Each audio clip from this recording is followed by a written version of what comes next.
Can I welcome the panel members in this morning? Thank you for coming.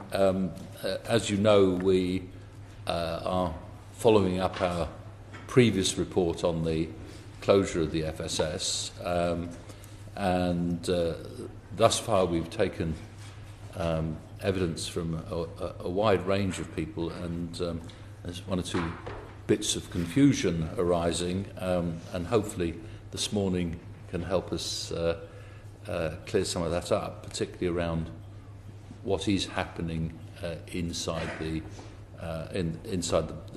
justice system in its broadest sense. So welcome to the panel, and perhaps you'd be kind enough to introduce yourself for the record. Richard Atkinson, I'm Chair of the Law Society's Criminal Law Committee. Karen Squibb-Williams, I'm the Strategic Policy Advisor for CPS Headquarters on Forensic Science and Expert Witnesses. Michael Turner, Queen's Counsel. I'm Chair of the Criminal Bar Association. Thank you very much indeed. Could you first of all briefly explain your experience on handling forensic science and evidence provided by expert forensic people in a courtroom situation? From a defence perspective, initially we will receive the Crown's case, which will include some forensic evidence.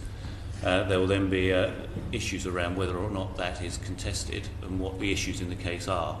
But so far as specific areas of forensic science are concerned, wide-ranging from dealing with alcohol analysis in drink driving cases and blood, DNA analysis, a lot of sexual offences, clearly relevant to identification of the person involved, blood distribution in cases of assault and fatal assaults where there's been a stabbing and the blood patterns are distributed. Fingerprints still form a significant part of many cases.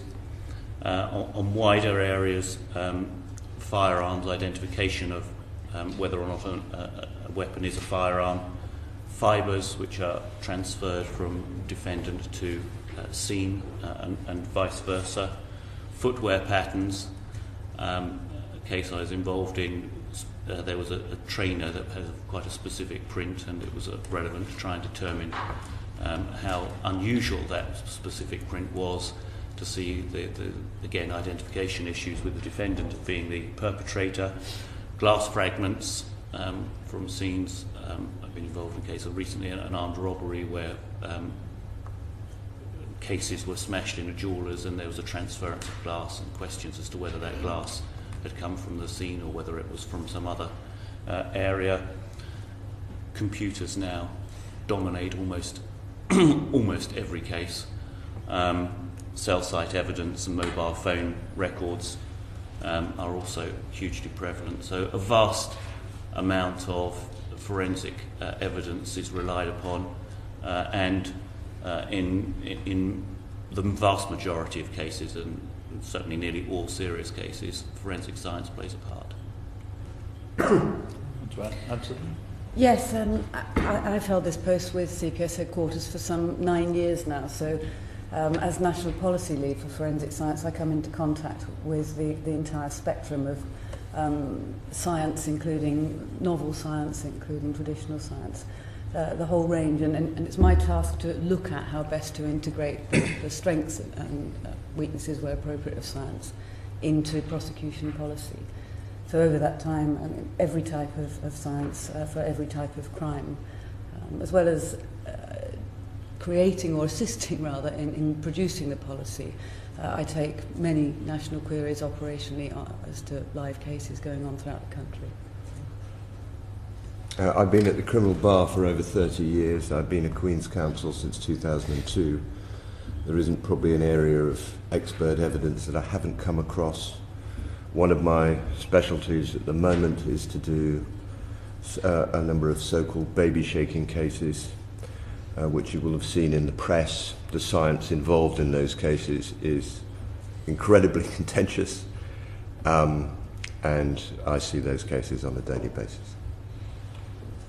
Generally speaking, and I realise there are, I mean, the example you've just given where the science is sometimes very unclear,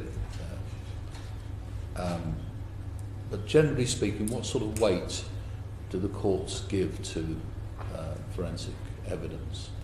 Well, in the example I've given of baby shaking cases, really all the evidence is scientific. And so you have, on the one side, you have the prosecution scientists who are saying, this child has suffered an abusive head injury. And then to counter that, on the other side, you have the defence experts who say, actually, no, we don't think that's how this injury came about. And so in a case, by that example, it is all on the experts. In other cases where you have, in a murder, for instance, where you simply have a forensic pathologist who is opining as to the cause of death, you don't necessarily get the weight put on that, because you have a jury and they're going to be looking at other factors, which may point them in a different direction. So I think my experience of the way juries approach it is that they look at experts as merely part of the evidence, unless you're in a case where science is all. I'd agree with that. I think that one area where there is enormous weight placed on it is the area of DNA evidence, where identification is in dispute. I've dealt with a number of stranger rape cases, for example, and the DNA evidence is considered enormously strong, if not determinative of the issue. Mr. Chairman, I've made some notes and managed to only retain them on my computer. Do you mind if I refer to some of the comments I've put? Because I considered this point in some detail. And in my view, it of course depends on the nature of the science and the cogency of any interpretation given to subsequent analysis of that science. It isn't just a sort of, here's the science. It's how the interpretation is put together. And of course, forensic science and forensic evidence is inevitably a very important element of each case, but important element of the factual matrix of each case. Where science is used as the key plank to the prosecution case, such as to prove the identity of a perpetrator, that evidence is often hotly contested, though of course very compelling. As a result, juries, of course, we find tend to attach significant weight to that type of scientific evidence. However, where the science is used in a more contextual manner, such as to support the prosecution or defence version of events, this is generally a more diffuse type of evidence, and the weight that the jury will apply to that will be probably more subjective and perhaps a little bit more individual. But in all cases, of course, we need to remember that the nature and presentation of the science will be a matter for the judge to decide against widely accepted standards and criteria.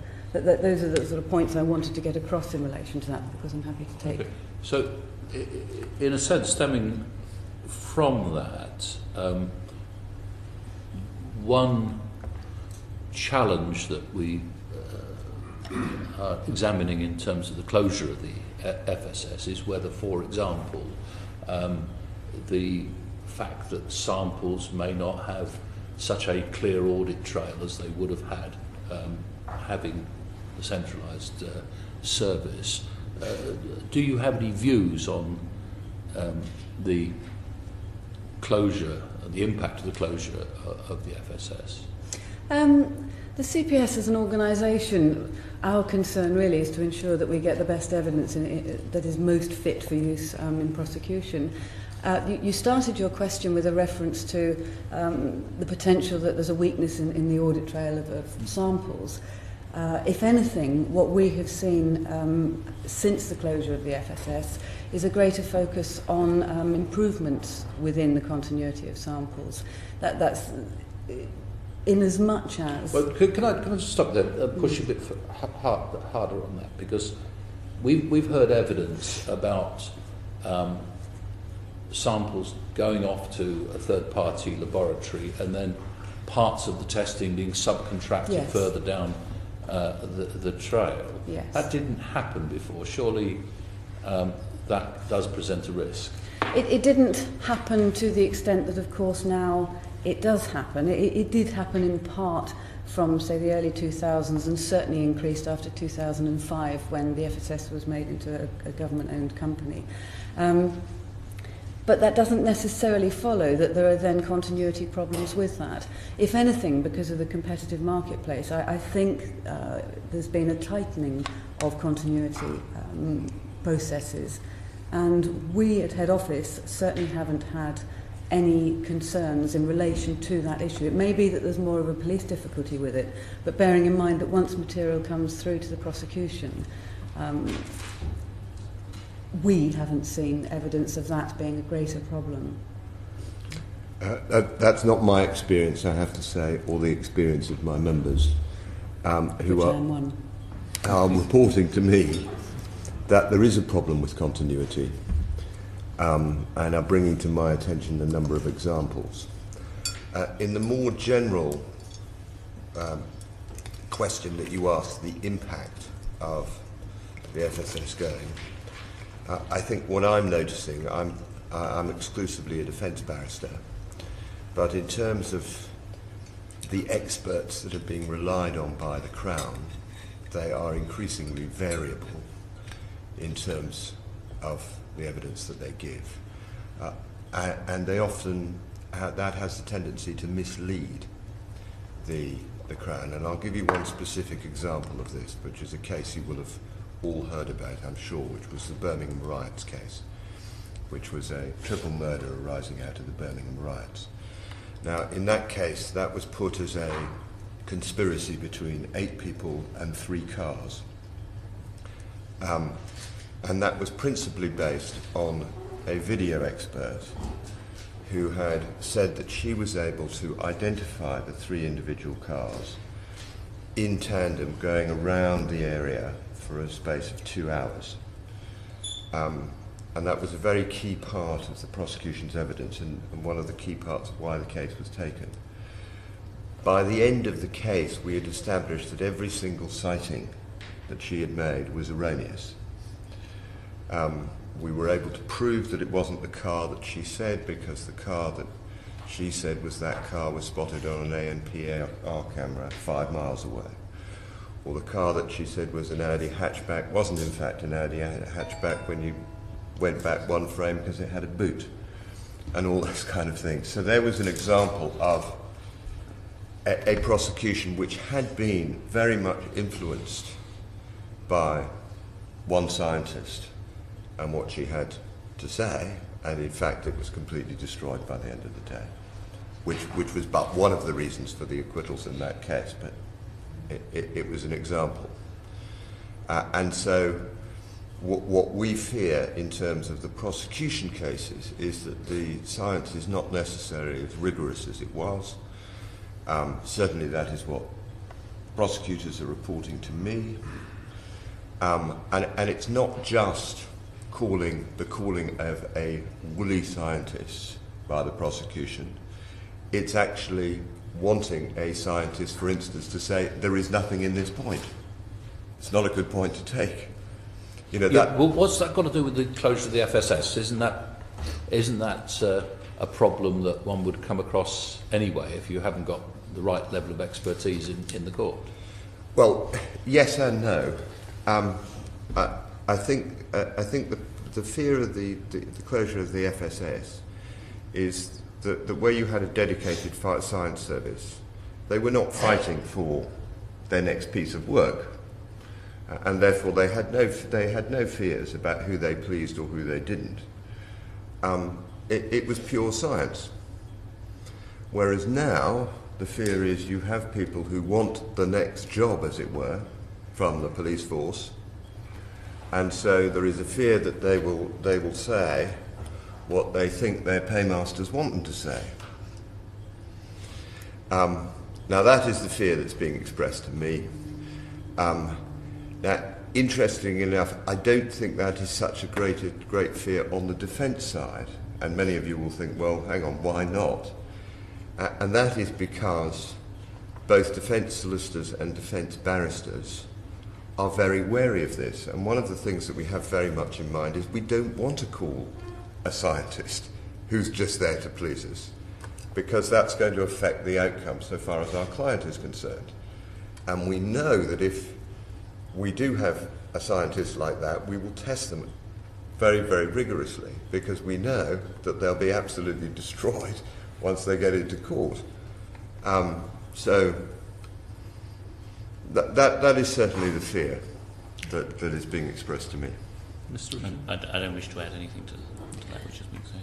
I think I would add by saying that I have enormous respect for the scientific community with which I've worked for a long time, as well as, of course, being a barrister myself who has prosecuted and defended in my time. And I think what I have seen as an individual and on behalf of the CPS is that scientists demonstrate the greatest level of professional integrity.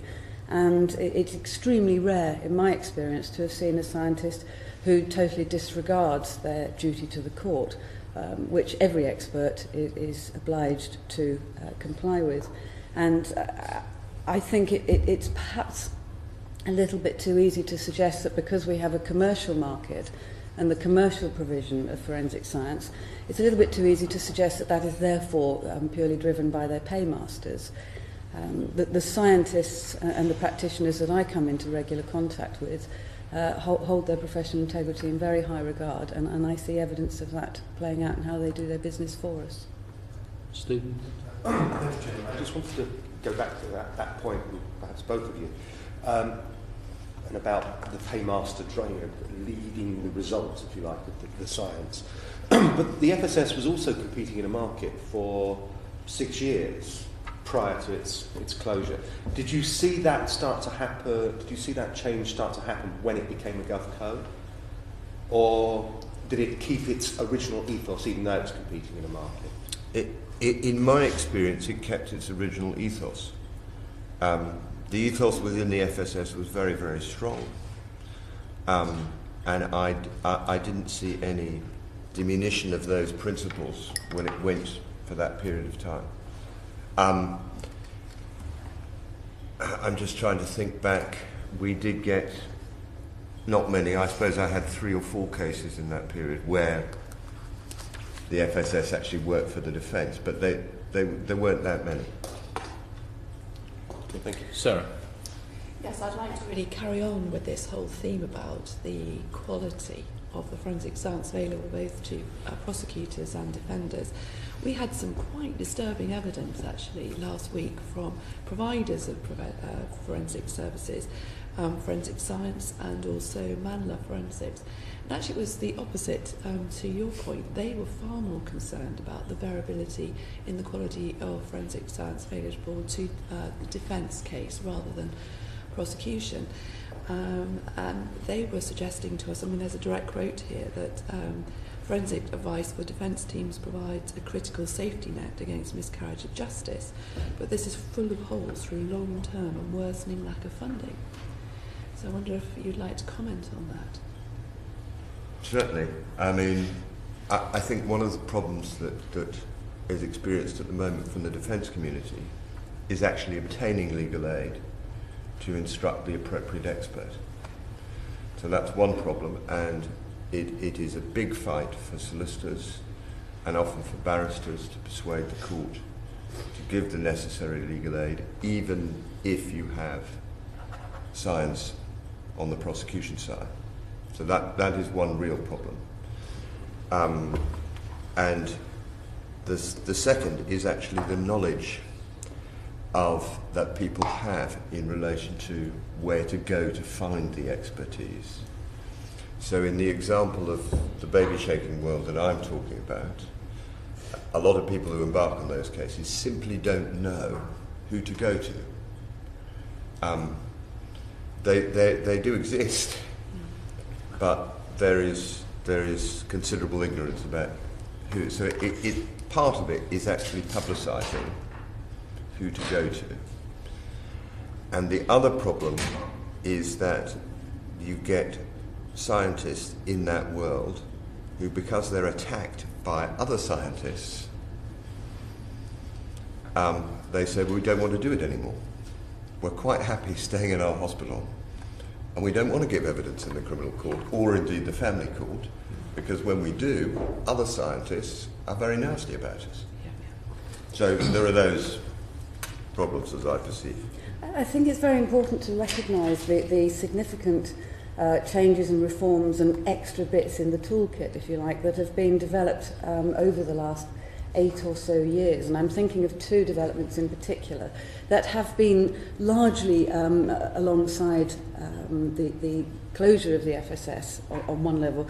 And I'm referring to the development of the Forensic Science Regulator's Office. And that, of course, is dedicated to ensuring that there is a clear vision of quality standards across the piece, regardless of prosecution or defence. And the development of that office came out of this committee's last review back in 2005, Forensic Science on Trial.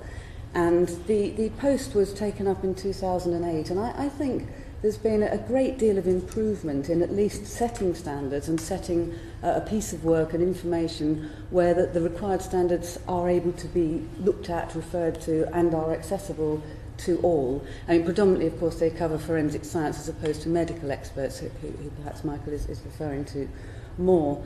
The second element of reform that I think is absolutely essential to see how it has assisted the changes that have gone on in forensic provision, as I say, in the last 8 years, and that is the criminal procedure rules. And I hate to sound a bit like a techie lawyer, but the criminal procedure rules are a very practical process through which, if you work with your expert evidence, your scientific evidence, in strict compliance with the requirements of the criminal procedure rules, you get away from a lot of the difficulties that perhaps Michael's experienced in his time, where the problem arrives in court and you have to try and deal with it in front of the judge or in front of the jury. The criminal procedure rules, CPR, require you to case manage cases far better these days. And for example, you've got 2 key elements of that I think play very, very helpfully into the needs of science, particularly now that we are in a commercialised world. And that is Rule 3, which requires an early identification of the issues, which of course has to be the defence issues that they take with the case. And on the back of that, you can then develop a timetable around the provision of further science in order to unpack what the defence issues are. The second key element of that is Rule 33.5 of the criminal procedure rules. I mean, these have been around for 6, 7, 8 years, since 2005. Rule 33.5 provides for a pre-trial meeting of the experts, where I think some of the damage that Michael's seen in his experience, that has clearly, undeniably been done to experts, particularly in the shaken baby field, some of that damage can be mitigated because in real life, as opposed to the adversarial environment of the courtroom, you put experts in the same field in a room together, there's a greater likelihood of a larger nucleus of agreement around their evidence. And the whole point of proper compliance with the criminal procedure rules is that you go to trial on the real issues, not a very difficult debate between scientists where the argument becomes more and more complex and perhaps creates a more and more distant gap between them and the jury. So I would urge focus on some of these provisions that are now in our toolkit to help minimise some of the harm and risks and concerns of commercialising such an important evidence type as forensic science. And we have got these, we just need to use them a bit more. I'd endorse that. I mean, what Karen has said is right. The rules are there. Unfortunately, they're not being used in the way that they should, very often. And that is the problem. I mean, Karen set out for you how the rules could be used properly. I wish I could say, honestly, that they were being done so in the courtroom on a daily basis. Could I follow up on that? So why not, and what could be done to enable that to happen? Well, it's got to be encouragement. It's got to be judicial-led, I think, and judicial scrutiny will help this. This is part of a wider problem. It's not only criminal procedure rules, it's disclosure. There are loads of rules about disclosure. The disclosure system is virtually broken in our courtrooms now. So why? There are a huge number of reasons why that is happening. And all of it basically comes down to, lack of money within the system. I think on top of that, sorry, is it okay? Carry on. Just briefly, if I may then, on top of that, I think what we're looking at is a change of culture.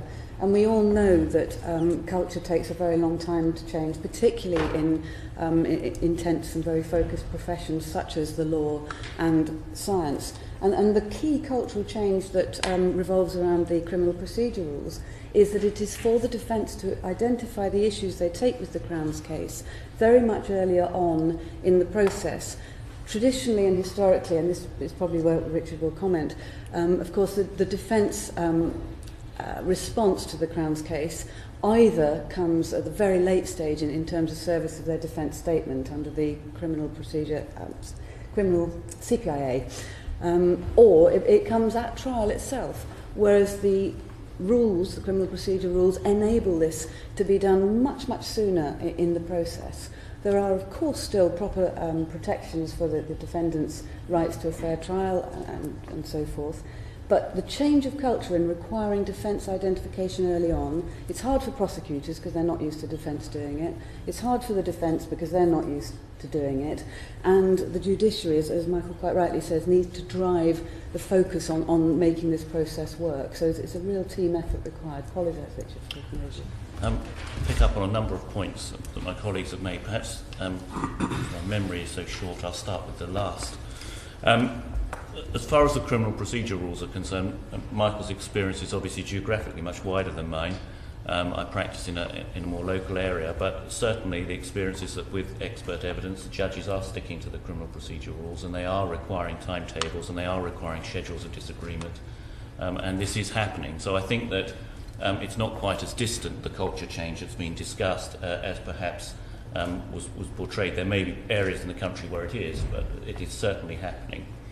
As for the speed of defence notification, I bristle slightly and smile to my friend, because the defence are reactive to the evidence that's served by the Crown. And I'm afraid to say that forensic evidence in particular is repeatedly served extremely late.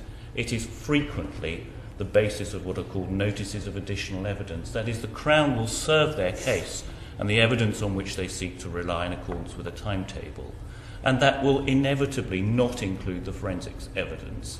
And they will then serve at a much later time that evidence.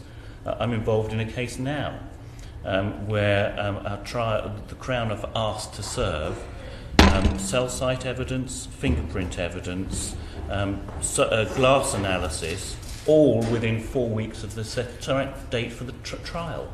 And this is in an armed robbery case. This is not a small case, but the evidence isn't available. So for the defence to identify the issues, we need to know what the evidence is. And if the Crown aren't going to serve it until 4 weeks before a trial date, you can see immediately the difficulties that there are. So there are problems around late disclosure, particularly of forensic evidence by the Crown, which then makes the whole process particularly difficult. We have to get our experts, we have to get our prior authority, which leads me to the issue that Michael raised about legal aid, and there is certainly an issue around that, and around the levels of funding that are permitted for defence experts. There's been a recent tightening by the Legal Services Commission about the rates that they're prepared to pay, and I've certainly been involved in issues where forensic scientists have said to me that the processes that they're involved in require considerable capital investment. And they, of course, like anything, any business, have to look to set their rates in order to get a return on that capital investment if they're going to carry out the proper tests. And if the rates are set at such a level that they're not going to be able to achieve that, then they simply won't take on that work. And so there are issues around the granting of prior authority for this work by the Legal Services Commission that need to be looked at very carefully to ensure a level playing field for the defence when it comes to forensic science. We covered a great deal in what was said. Finding the right expert was another matter that Michael raised, and I would agree with that from a defence perspective. The quality of forensic science that's available to the defence is, in my experience and opinion, undoubtedly equal and sometimes better than that used by the Crown. But ensuring that you identify the appropriate expert can be difficult at times. There are areas in which we regularly work, Michael with his shaken baby syndrome, other areas that I have regular experience of, and you use your experts. But there are new areas of science that come along, developments within DNA, for example, low copy number DNA, which we're all aware about the issues that arose around that. And it's important to be able to identify the exact expert that you need who has a specialism or a subspecialism within that area. It's no use going to a general DNA expert sometimes when you're looking for a new area, and getting that information to the defence community can be difficult. So I would agree with him on that. So just before we move on, can I just... Thank you, Chair. Listening to all three of you, it seems to me that what I've heard so far, that although there is an issue about FSS and what's happened to it, the bigger issue is actually the failure to follow in court existing procedures. There's a cultural problem, enforcement of the rules in the court, disclosure rules virtually broken, forensic evidence served late. This is more to do with procedure than science, isn't it? Yes, it is. It is. You're absolutely right. So it's cost from a defence point of view for actually being able to instruct the appropriate expert. It's the prosecution doing their job to disclosing the material so that the defence can react. These are all things that are internal. Sorry, can I add on that? I would say that in recognition of those very real issues around the country, over the last 7 or 8 years, that the CPS has put together that which is now called streamlined forensic reporting.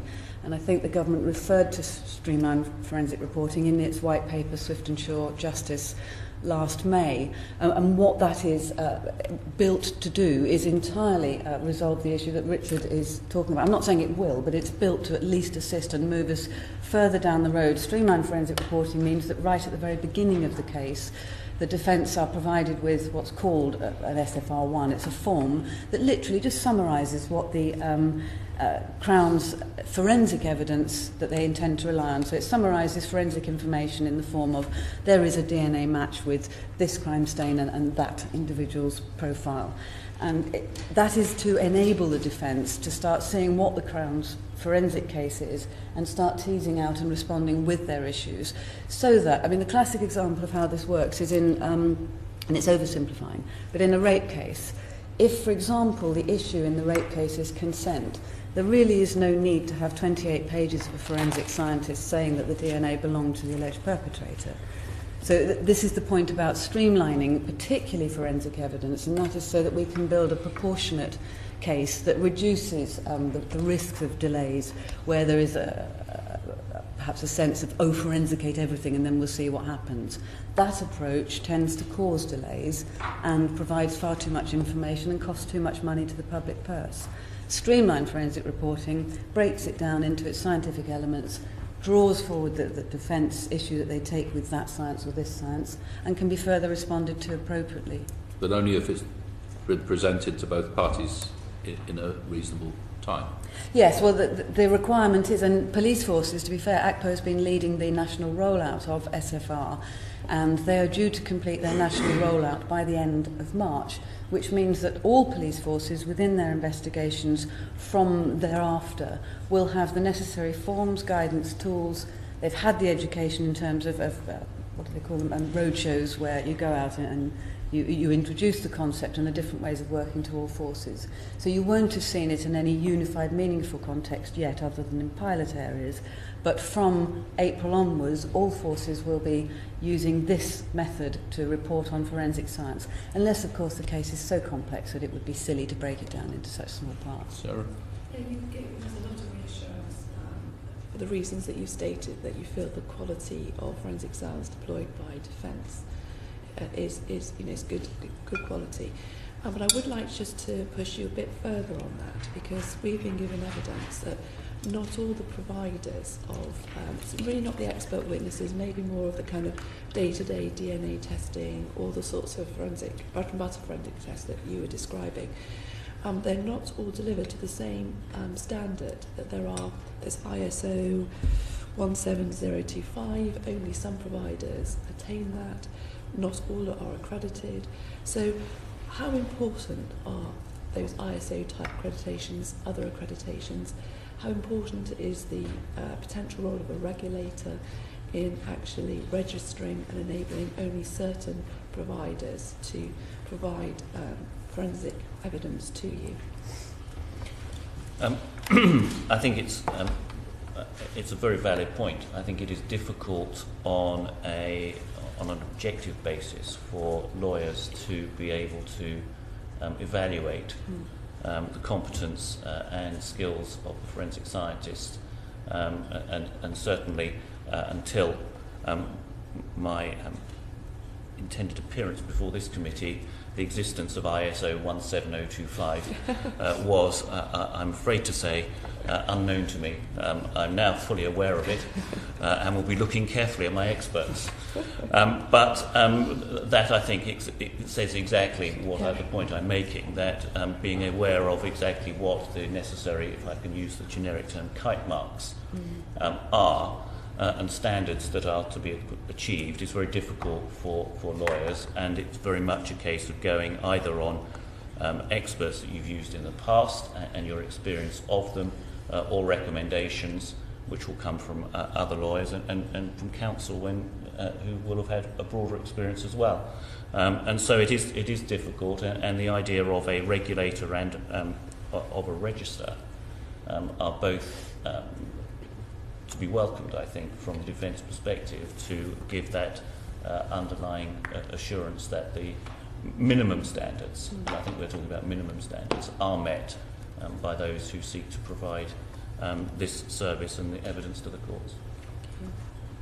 I've got nothing to add to what Richard said, but I mean, I wouldn't want this committee to leave today thinking that everything is rosy in the garden.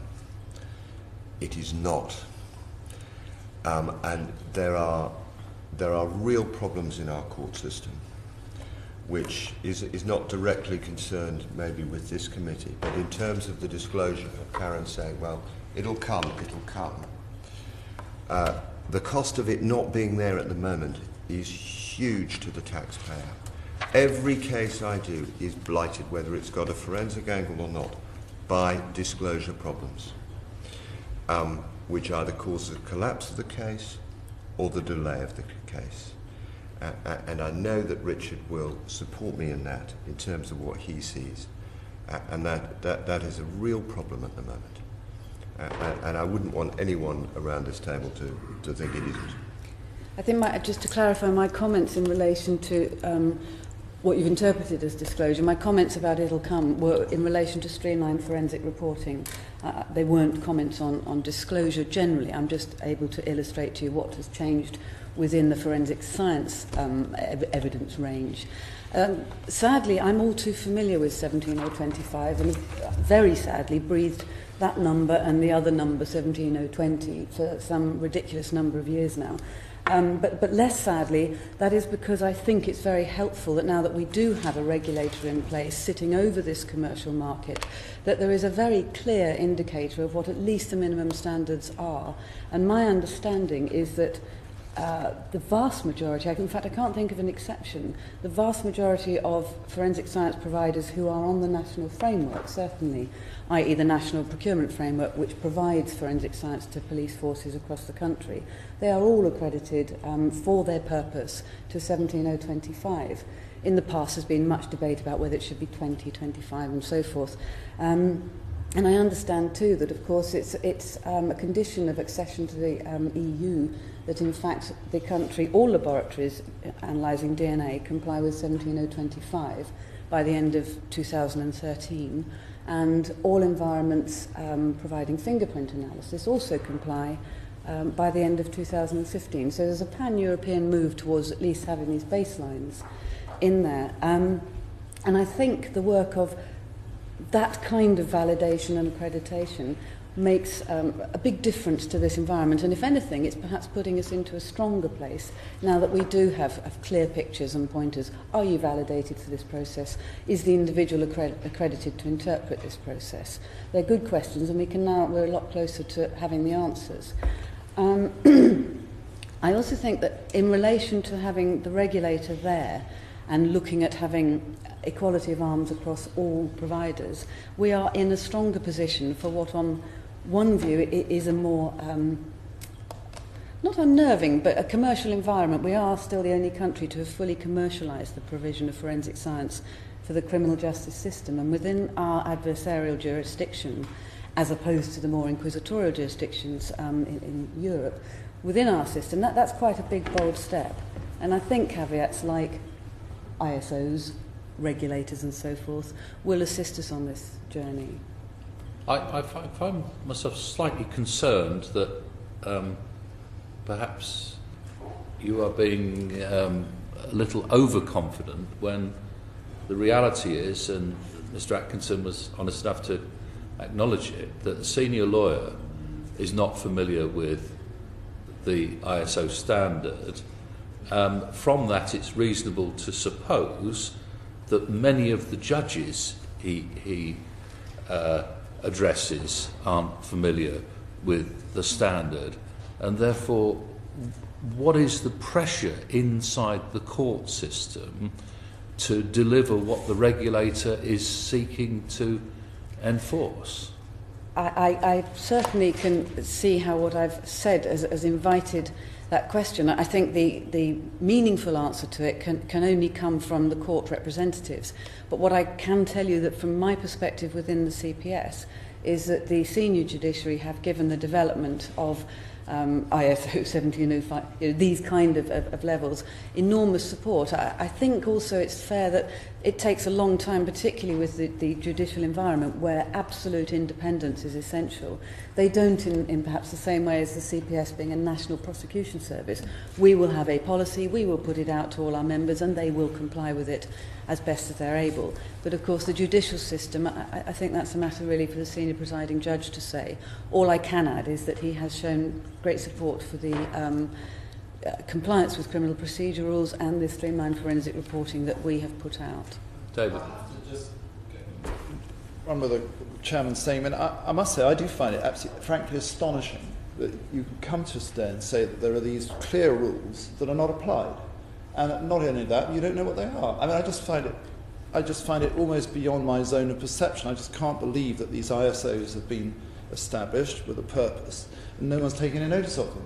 And here we are trying to deal with forensic issues, when actually your procedures, not your personal procedures, but the procedures of the judiciary, are clearly fundamentally flawed. Well, I'm not saying nobody's taking no notice of them. They're not flawed. Well, they're good rules. They're good rules. But no one's taking any notice of them. They're not being carried out. Well, it's the same thing, isn't it? No one's taking any notice of them. I mean, you can come here and say we don't even know what they are, which I find absolutely extraordinary. But I really think that the chair, this is large slice the problem. You've got the next question. Have I? Okay. You can go off script. Before we get on to the next question, if I'm going to allow myself, when we were at the Met Labs last week on Thursday, I formed, and building on what you said earlier about computers, Mr. Atkinson, dominating every case, I formed the impression it was a complete lack of use of IT systems, proper use of IT systems, lack of connectivity. And not only that, some of the archives were not on computer databases, and if they were, they couldn't be accessed. Is that something that worries you? Well, I think certainly Richard and I were discussing this outside before we came in. In terms of the archive itself, we absolutely passionately believe that that should be kept, that it should be put onto computer, it should be accessible by those who've, within the forensic science service, and it should be properly catalogued. I understand from Karen that they're starting to catalogue it, but that's a process that needs to be done. When we had our round table discussion with the scientists there, part of their frustration was the inability to get information to and from different parties, and that was demoralising for them. And there doesn't seem to be any connectivity between the computer systems in the FSS and the other organisations. Is that something that you think does that have any resonance with? Well, it certainly does, and there won't be, because they claim data protection issues. Terms of that. But then, if we're going to this privatised, basically partly privatised system, how on earth can we possibly have it functioning properly if the different organisations can't communicate properly? Well, they've got to. Well, and that is the schism with this privatisation that you've got to help get over, or one has to help get over. And a secondary problem was that the new forensic agencies are subcontracting out, and so you're getting a new command structure for information, and it doesn't seem to be working very efficiently. So would that not be a sensible area to address in terms of how evidence is produced to the court? Because if there isn't a proper flow of information, surely that's going to cause the very problems that Mr. Turner is referring to in court. I would recommend that that particular issue is addressed to the Home Office, who have been, it was the NPIA element, who have been in charge of putting together the National Procurement Framework, and I have confidence that they would be able to give you answers that would, certainly from where I'm able to see, we don't see that yet emerging as a problem in cases that we are dealing with. I'm not saying that there aren't any problems with that, but it hasn't affected the work where cases have come through for prosecution. But I think it's obviously an important matter, but I would want the Home Office to deal with that. Moving on, how is the reliability of an expert forensic witness's evidence currently tested, please? The reliability of his expertise or the specific evidence he's given? The reliability expert generally. The reliability of an expert forensic witness's evidence. So how reliable how do you test the evidence? Okay, I'll split it into two parts. Firstly, we have the ability. Perhaps I'll have two questions in there. Firstly, we have the ability to test whether this person is an expert or not, and that is something that is challengeable, and courts understand. In terms of assume they're accepted as an expert, and they're giving evidence on whatever blood spatter or neuropathology, whatever it is, then that is tested by cross-examination based on your own expert. So I'll have my own expert who says, I agree or I disagree in these certain respects, and I will then cross-examine that expert with the view to calling my own expert to say, well, that's wrong. So that's how it's tested in the courtroom context. Thank you. Moving on, do you agree with the Law Commission's 2011 proposals that there should be an admissibility test for expert evidence, and how would that work in practice, please? I'm going to suggest that Richard answers this first, because I'm not in complete agreement, but let's go. Well, I see, set me up and then attack me after. I think it would be helpful. I think it fits into the framework of the criminal procedure rules in that it will direct the question, the first part that Michael addressed, and that is the competence of the witness to give the evidence that they're going to give, particularly with regard to areas of what I might call emerging science. I have in mind the earprint case, for example. Now, is that an area in which properly claimed scientific evidence can be given, or is that more, if I'm kind, early stages of the development of a science, or speculation on someone who has an interest in what might be a useful subject, and to test whether or not it should be admissible as forensic evidence is a useful starting point, which the Law Commission pointed out was perhaps an area where lawyers have been weaker in their challenge to expert evidence. They have more directed it at the evidence that's being given than the underlying basis for that evidence. And so the test of the two-stage test of whether or not it should be admissible and whether it's directed to an issue that's relevant in the case would be a useful starting point for the delivery of forensic evidence. I think the rules are there already. I mean, I take Richard's point that if you have another overlying rule, that maybe it will prompt something. But my own view is that we've got all the rules we need to test whether someone's an expert or not. I have one further question, Chair. Is there a lack of scientific literacy amongst the judiciary generally that prevents scrutiny of forensic evidence? And if there is, how could it be improved? Certainly not my experience, actually. And dealing with my sort of subspecialty of baby shaking, what in fact I've found within the courts that I do it is that they will assign specific judges who have experience of those cases to try them. So they're trying to build up the expertise of the judiciary.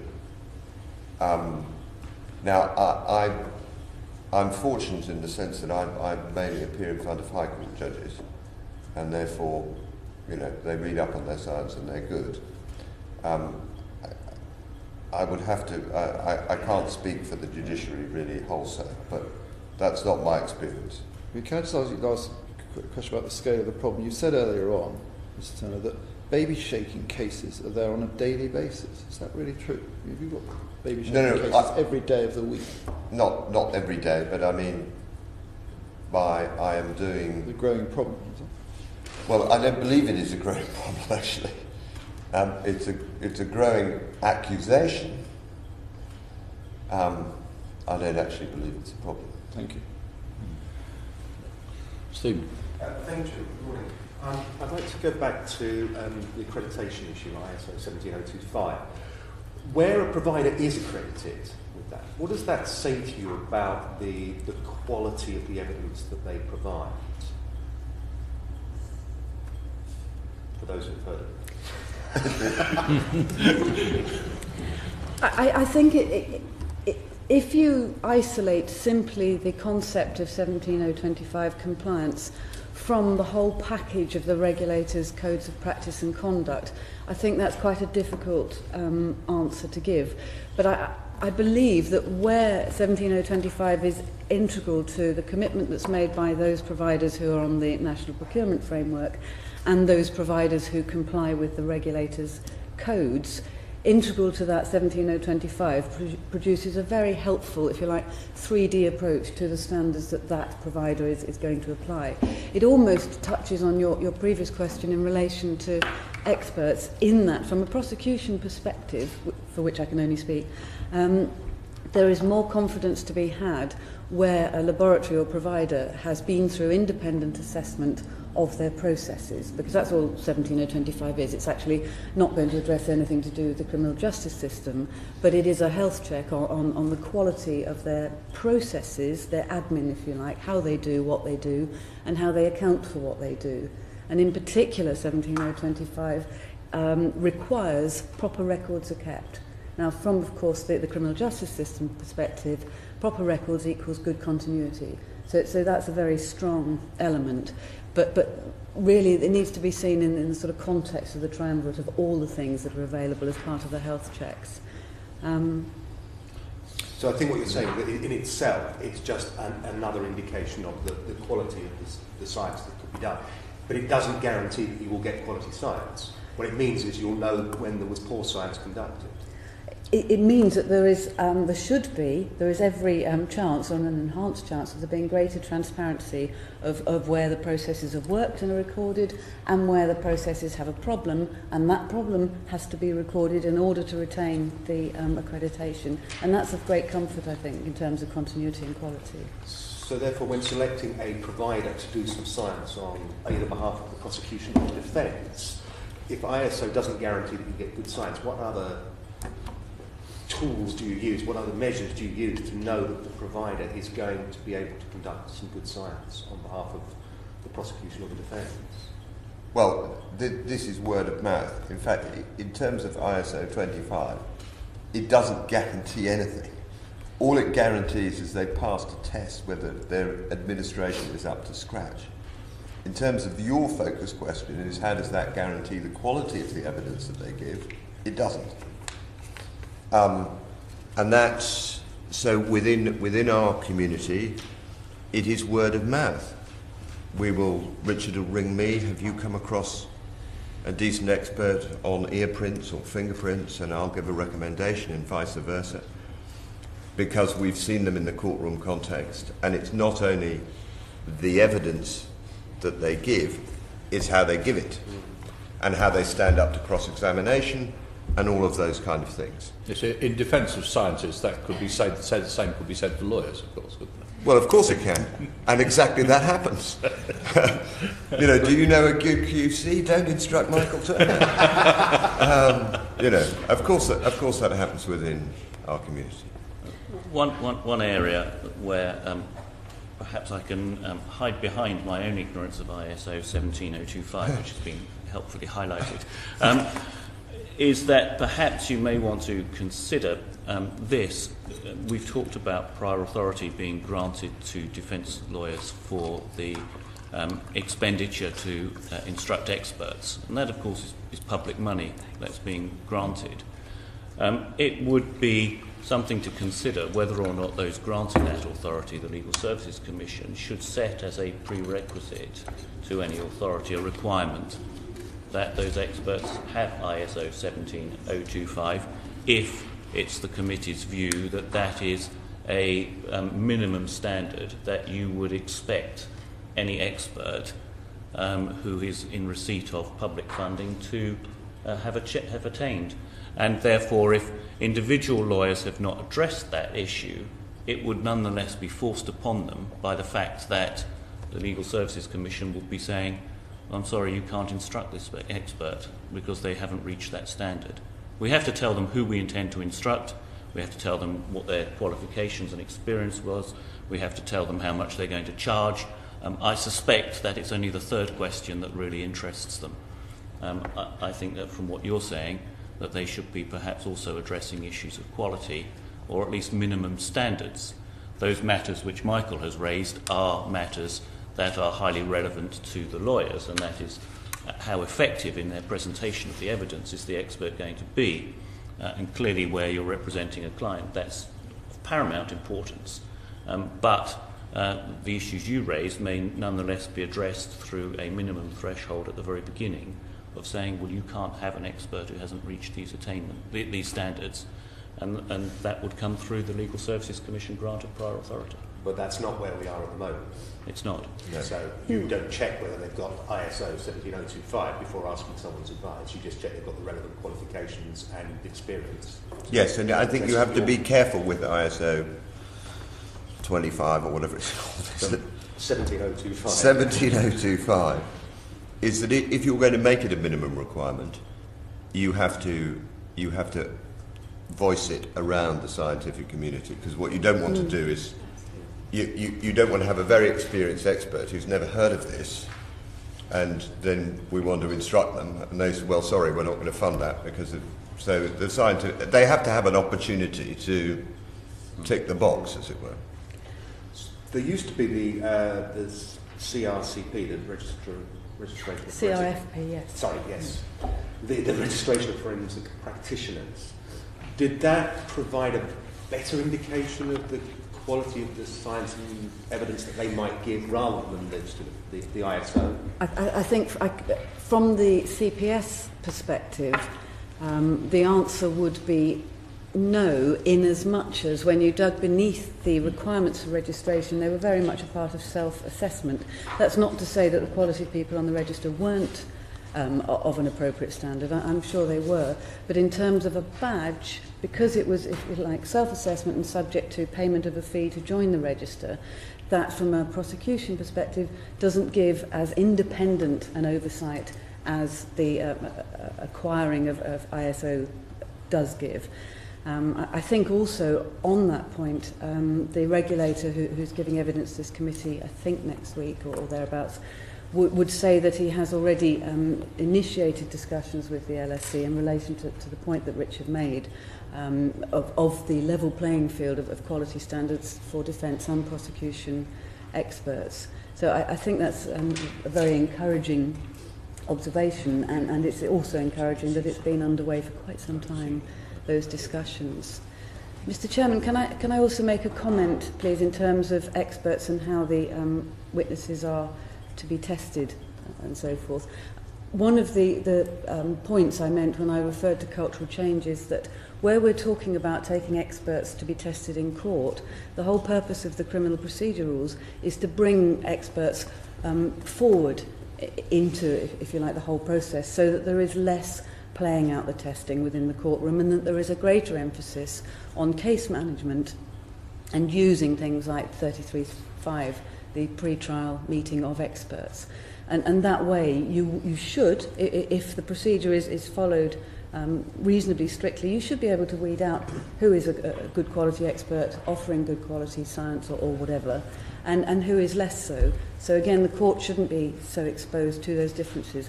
I realise that as a policy person, I'm very much, my world is looking forward, looking to improvement, whereas of course practitioners are living the dream on the coalface each day. So. Or not, as the case may be. Absolutely. Thank you, Chair. Thank you. Pamela. The quality standards that we're discussing and accreditation applies only to private forensics science providers, not necessarily to all police in-house providers. Is this something that concerns you and your members, and do you think that this will then make it easier to challenge the quality of that forensic evidence from in-house police providers in court? Well, personally, I think if you're going to have a quality standard, it's got to be across the board. And, I mean, your question is a good one, because, of course, that is something, if everyone else has to have this standard, but the in-house don't, well, certainly we'll go for that. And why would you want to weaken your prosecution by having in-house scientists who have got that obvious problem right from the start? Can I just ask, Mr. Tunn, is this a problem that you have ever came across with the quality of the provision of forensic services from the police, or have any of your members raised this with you? What, in terms of quality? Yes, I mean, certainly we have, and I've spoken to a number of prosecutors in the last week in anticipation of giving this, and they all express concerns about in-house, the provision of in-house science, both its quality and potential independence.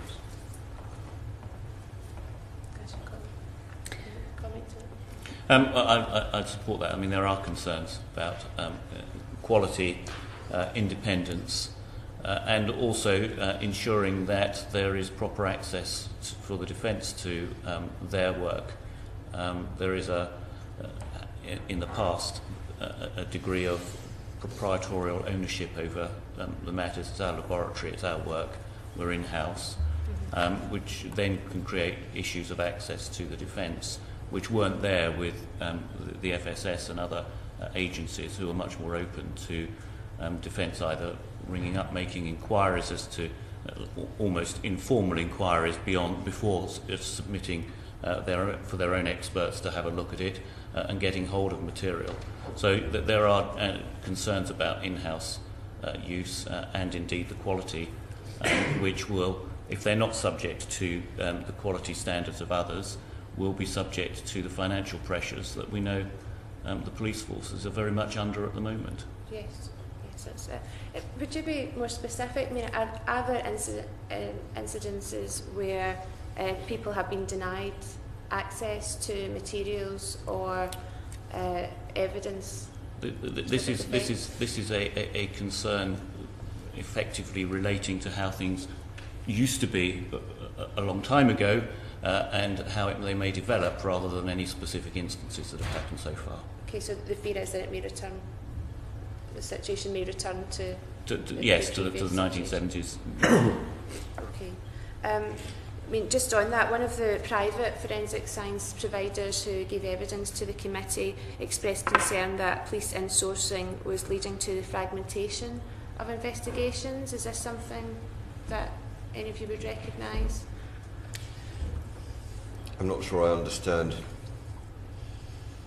the comment. Well, neither do I, which is why I asked the question. The problem is that different tests being done in different laboratories by there's no continuity of the science leadership in it, and that's giving rise to concerns. I think... Well, I think that's a fair point. Yes, sorry. There you go. Well, now I understand it. Thank you. I think it's a fair point. I think you do get that fragmentation. I think what is being said behind that is it's a holistic investigation that you're after, and that requires bringing all your science together to see where it's leading you. But that is what the police, who of course lead all the investigations, or law enforcement authorities, that is what they do. That there may be fragmentation in terms of provision of products and services, but I'm not convinced that necessarily leads to fragmentation of delivery. Each investigation is law enforcement led, and therefore there is a holistic oversight of how that case is to be put together. And it may be simply that we're just not used to seeing this product going here and that service going there, and we're simply not used to it, so we're nervous about it. But of course, historically, every single investigation is holistically coordinated by the law enforcement investigating body. So I don't really see, and certainly from a CPS perspective, I don't really see any evidence of the fragmentation of provision working its way through to the fragmentation of thinking in coordinating an investigation and passing it through to the CPS for prosecution. I mean, the reason I raised this was to use this as an example, but are there any other reasons or evidence that you've seen that the insourcing of forensic science is going to damage criminal justice in England? Well, it's a dropping of standards. And once those standards drop, you're going to get damage to the system, whether it's to the victim because of a poor prosecution backed up by poor science, or whether it's to an injustice case caused by the jury believing poor science. Either way. I see no evidence that there's a drop in standards. I understand the argument about ISO 17025 applying to commercial providers, but the absence of it doesn't necessarily mean that there are no quality checks in relation to police provision of forensic analysis. And the reality, of course, is that any in-sourced provision of forensic analysis is the subject of very high levels of intensive training, whereby they have their own accountability towards the standard that individuals operating it have been trained to. I don't know that much about it, but I'm saying the absence of 17025 doesn't mean to say that there is a drop in standards, and I simply cannot think of any evidence that that is the case in the way that Michael has addressed it. There are, of course, individual cases where things have gone wrong. There always will be. For example, the CPS is doing 1.2 million cases. If there is a dispute between yourself and Mr. Atkinson about his concern about drifting back to the 1970s, does this not open the door to increase costs in the criminal justice system, because a reputable lawyer is going to present to a case doubt about the integrity of the process, and that will inevitably mean that the costs will rise in the system? I think the mitigation to that risk has already been quite long in the process, and is now seen in the elements I pointed to, such as streamlined forensic reporting, bringing things back to a proportionate prosecution in order to create a more cost-effective service in this environment, and proper compliance with the criminal procedure rules by bringing more case management into issues around expert witnesses, rather than leaving it to just see what happens at trial. I think there's been a lot of focus on mitigating that risk, and we have the tools already out there to try and deliver the reality. Just picking up your question, I fundamentally disagree with Karen on this point. It's very, very important. It's not only about the potential cost of poor science. It's exactly what's happening in our system now, is that the government claim is, in taking money out of the legal aid system, we are saving money to the taxpayer. What is not examined is what happens the other end. And the delays in our court system are now so endemic It costs £110 a minute to run a courtroom with a jury, based on a 2-barrister case. There is delay after delay for a huge variety of reasons, and that is causing the taxpayer a huge amount of money. And so it's a well-observed question, if I may say so, but it goes much wider than just poor science. Jim? I'm just astonished that that costs £60,000 an hour. Yes. That is an old statistic. That statistic is 10 years old. It's the only research that's ever been done. It was done at the Bailey.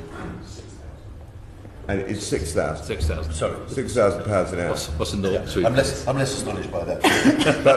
but and it's based on the way it was done is they took into account, how much the lawyers cost, how much the judges cost, how much it cost to have an usher, blah, blah, blah, and that's how the cost was arrived at. Right, okay. Can I just look at the role of the forensic science regulator, which has already been mentioned. It's a non-statutory role as things stand. Is there a need for more independent oversight of the presentation of forensic evidence in court? Obviously not. Well, what are you...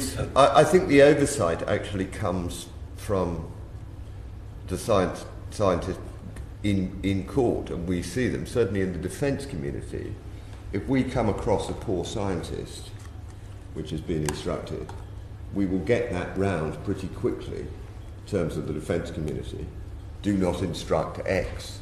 Now, I'm not sure the same process happens in the prosecution community. That's the problem, but certainly that's what happens in the defence community. Never go there again, we'll say. But I'm not sure that happens in the prosecution community, although they recognise it. But is it not an issue for, and this will only be observation rather than, I don't expect you to have empirical evidence, that is it not an issue for juries who would be actually just perhaps pay more attention to the fact that somebody is described as an expert rather than examining the evidence they actually put forward? Well, my experience of juries is that juries are... I have a lot of faith in the jury system, and I don't think they are blinded by science. That's certainly not my experience. Juries, in my view, are very, very sensible and put it into the balance appropriately. But there is a view within legal circles, and others for that matter, I'm sure you're not part of it, that their role in complex fraud cases, for example, cannot be relied upon in the same way. What, experts or juries? Juries. Yeah, well, I've always thought that's completely ridiculous. Juries understand very, very complicated facts and cases that's been proved time and time again. And in the fraud example, the best example was, remember that case that was 2 years ago? It was a fraud that lasted, I think, a year at the Bailey and then collapsed, and everyone said the jury couldn't understand it. The jury were absolutely furious. They understood every single word. I think it's insulting to juries, and I think they are perfectly capable of understanding some of the most complicated cases we have. Fine. Okay, I'll come back to the regulator again. Is it practical or necessary to expect the regulator to get involved in criminal cases as a source of objective and impartial advice on matters of forensic? Be hugely expensive. I mean, if you're expecting an independent review by a regulator of scientific evidence, they'd have to follow their scientists all over the country, wouldn't they, to be in the court to see how they give evidence. Do you think it's necessary? No, I don't think it... personally, I don't think it's necessary. Certainly from a defence point of view. I think it would help from a prosecution point of view if they certainly looked closely at their in-house science and how that is given. Because what we've found over the years is that once you have an in-house scientist from the prosecution, they're there. Doesn't matter how good or bad they are. If they're bad, no one says, well, actually, we've looked at you, and maybe you shouldn't be giving your fingerprint evidence. You should be doing something else. Is there a role then for the regulator to have statutory powers to enforce quality standards on the submission of forensic evidence, on the providers of well, if it's a regulator, one would expect certainly they would require the scientist to have continuing professional development, those kind of things, what most other regulators do. Is that what you're thinking about? Well, given the fact it's a non-statutory regulator at the moment, then it clearly has no powers to enforce very much at all. But, the question is, should there be that statutory requirement? Well, in order, I would have thought, in order to maintain standards, you would need to give them those powers, yes. I would agree. I think it'd be helpful for them to have statutory powers. I think it goes hand in hand with ISO 17025 in that You're obviously a convert. I'm able to comment upon the principle, if not necessarily the content of the standard. Standards, subject to many similar kite marks myself, they are useful as guarantors of minimum standards, but they do not ensure delivery. They're predominantly, and I don't know, because as you well know, I don't know much about 17025, but most kite marks are about tick box exercises and about administration. They do not guarantee quality of delivery of the service that they are underlying, and so the benefit of having those minimum standards, which are useful and relevant, but need a regulator with statutory powers to enhance and ensure that proper standards are delivered, go hand in hand together, and one shouldn't be seen as a substitute for the other. I think from the CPS perspective, we would say that it's perhaps too soon to tell, but bearing in mind that the office is a relatively new one, albeit 2008, but that the codes weren't produced until the end of 2010. There are a number of reforms that have been a long time working their way through the criminal justice system. And I think at this point, if it's not even that long since we saw the demise of CRFP, I think at this point there's perhaps more of a journey to go before we see whether we need the sort of heavier hand of statutory enforcement.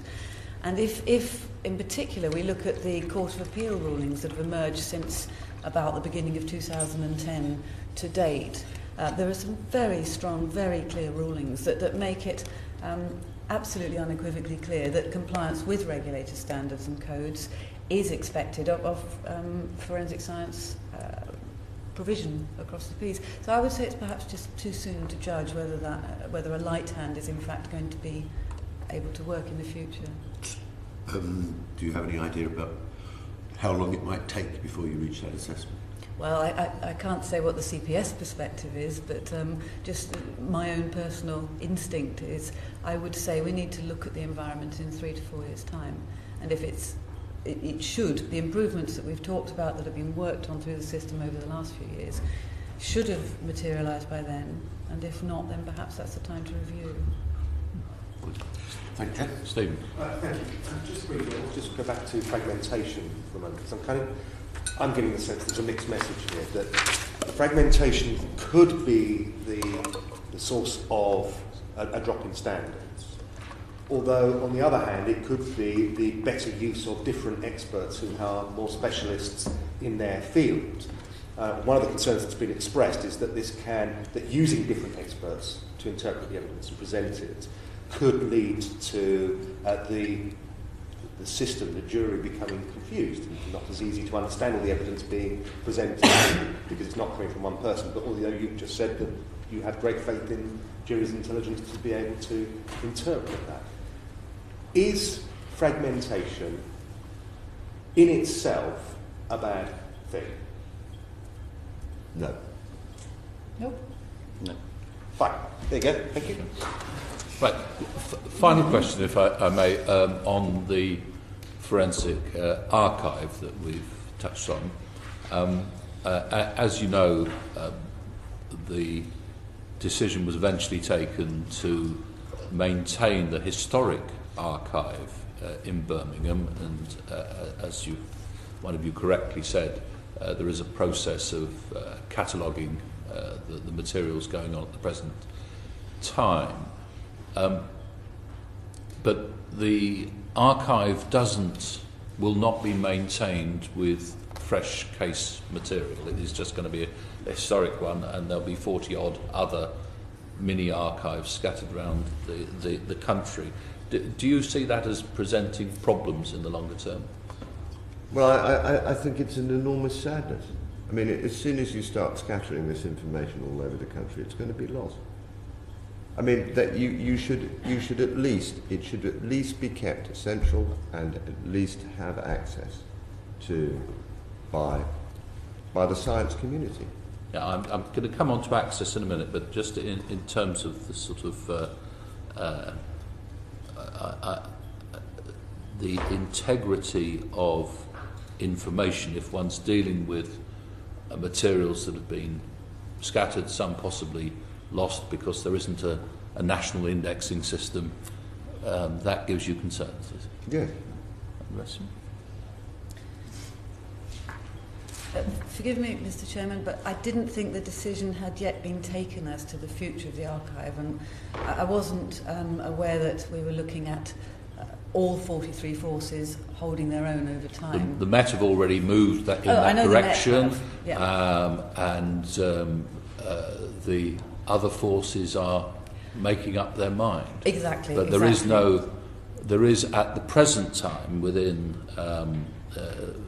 Forensic Archives Limited a provision for them to provide a continuous service for a particular police force or all of the police forces. No, that's correct. And my understanding is that in 2 years' time, the review of their role is scheduled to be undertaken. But going back to the purpose of your question as to whether the fragmentation, if you like, of the archive is a concern, I think from a practical point it would be if there were 43 different ways of accessing the material. From the CPS perspective, as a single national organisation, it would be quite difficult to be able to communicate to our prosecutors and caseworkers how you have to access it in this area and that area and so forth. What we have achieved so far with the benefit of the existing archive arrangements is the ability to issue national guidance consistently from the CPS and ACPO as to how it's to be accessed for the time being. I don't know how we would deal with it if it was... But the access is through the investigating force. It has to be, because by law the material that is seized under the investigation is the property of the police force. But there is a very clear process... Is it the property of the police force conducting the investigation or where the material is held? Conducting the investigation. So if the Met seized material in Cheshire, let's just think of my own county, it's kept in the Met. If the Met were investigating the case, yes. Yes. And so if there's a subsequent investigation by Cheshire Police on a parallel issue that may require the use of the same materials, they've got to know what has been held by the Met. I mean, because they can't search their own archive. They can't search the National Archive. I don't know enough about what the police would be able to do to answer that. But from the CPS perspective, my understanding is that it's a matter for the forces to communicate amongst each other. But my point was only in relation to who owns the material, and it's that force that seizes it within the investigation. But isn't there the risk of problems developing if there isn't a single system, a single indexing system that some investigating officer or indeed defence team can access to at least know where the material is, leaving aside the procedure for getting access to it? Shouldn't there be a single system? Working on a hypothesis, anything that is single is much easier to work with, yes. But I would hope that from the CPS perspective, which is all I can answer for, is that we'd have the opportunity to contribute to the consultation, which I understand will be taken in 2 years' time as to what next. And from a defence point of view, does the lack of direct access creates problems for you? I don't think lack of direct access, as long as there's no impediment to access through the police. If the police, who are the keepers of this, start to cause problems for defence access, then obviously there would be issues. But the fact that one goes through them, I don't think of itself is an issue. It may be of some comfort to know that the regulator, again, perhaps you could raise this with him, but the regulator's office and the CPS have worked together to draft guidance on precisely this point. It's taken a very long time to ensure that the guidance is appropriate, and we do expect to be able to see that attached to his codes within the next 2 or 3 months. I know, again, that sounds terribly slow, but in terms of agreeing a document like this, and that guidance is designed to minimise your very concerns about there shouldn't be any obstruction. Here's a clear process. I think just on the single archive point, I mean, there are real lessons of history to be learned about this from the Holmes computer system. And you'll all remember that before the Holmes computer system, there were serial killers that were absolutely missed completely because there was no joined up information. It's exactly the same thing. I mean, you know, a single system is absolutely necessary, and if you have it fragmented 43 times, then there is going to be problems, without question. Well, I hear that. Just coming back to the point I was making earlier on about information technology, I put it to you that it should be possible with the brilliant IT systems we have now to have that connectivity. And it shouldn't, in this day and age, be an obstacle. I mean, you're talking about historical problems before the development of information technology to the level that we now have. Don't you think that there's a possibility that this problem could be overcome? Well, absolutely. And I think it should be overcome quite cheaply. That's why I don't see that you have to split it up 43 times. You're exactly right. Yeah. You can. Well, I'm not saying, actually, I'm saying something slightly different. I'm saying that if it is split up 43 times, then surely information technology is such that that those records could be available through a simple networking system, computer system. Oh, fine. If that's a proposal. So it's not so much where it's stored; it's the actual access. Yeah. It's an access issue.